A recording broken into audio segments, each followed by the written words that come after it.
Hey everyone, it's Justine the Twilight Stamper, and today I am entering the Altenew video challenge number 1, and I created this Christmas card featuring the lyrical script stamp set from Altenew.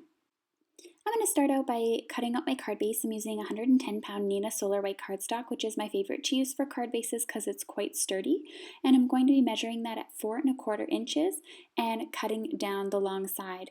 I'm going to also be scoring it at 5½ inches, and this is going to create myself a top folding card. When I'm all finished with that, I'm going to grab my bone folder, and then I'm just going to fold over my cardstock and make a really nice crease in my card so that it stays flat while we're stamping. Before we get to the stamping, I'm going to set that off to the side and grab a piece of Simon Says Stamp masking paper. I'm going to be using the stitched circle dies from Simon Says Stamp, and I'm going to center that in the masking paper. I'm going to tape that down with some washi tape to hold it in place and send it through my Cuttlebug. Now I have a masked out area of a circle. If you're doing this card yourself, you might want to use regular dies instead of stitch dies because when we're inking over the masking, the stitches may show if you get inking in the stitching.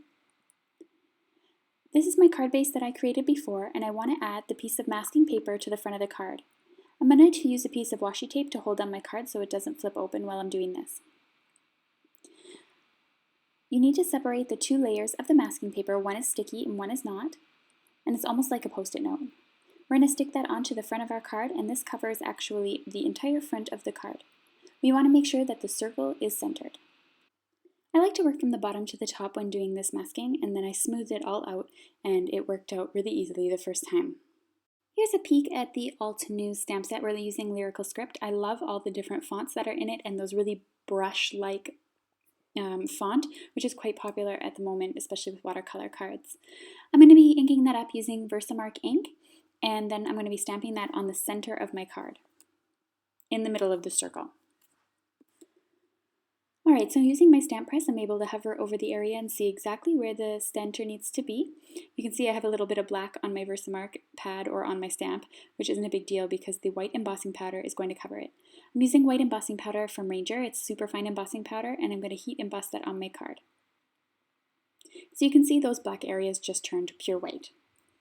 Now I'm going to do a Northern Lights technique, which I've showed you in a video before, but I just love the way that this looks, and I think I just can't get enough of it these days.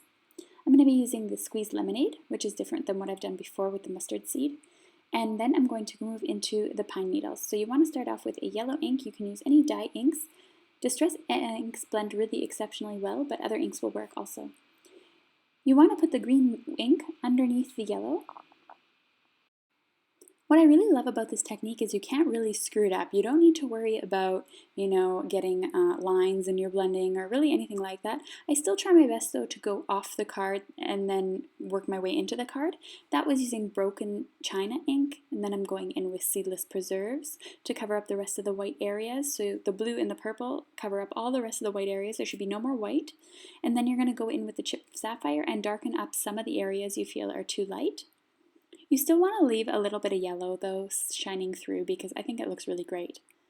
The last step of this is to add some black soot ink, and you're just going to, what I like to do is go around all the edges of the area that I am doing the Northern Lights technique with, and then just kind of pat it down a little bit onto the rest of the colors to darken them up a little bit. This kind of looks like a crazy mess at the moment, but I'm just going to add my stars using a Uniball white gel pen. This is the best gel pen I've found so far with using white, but I've only tried out about 5 or 6 myself.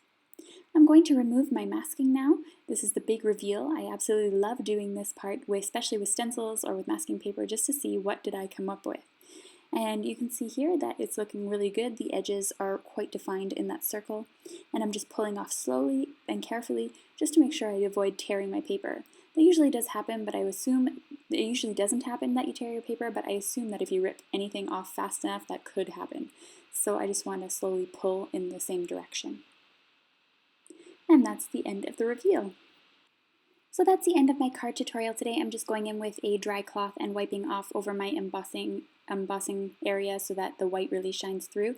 Thank you to Altenew for allowing this challenge and giving us video makers a chance to win a $100 gift card. And thank you to the design team that's going to help pick out the winner. Have a great day, everyone, and I'll be back on this week with more videos.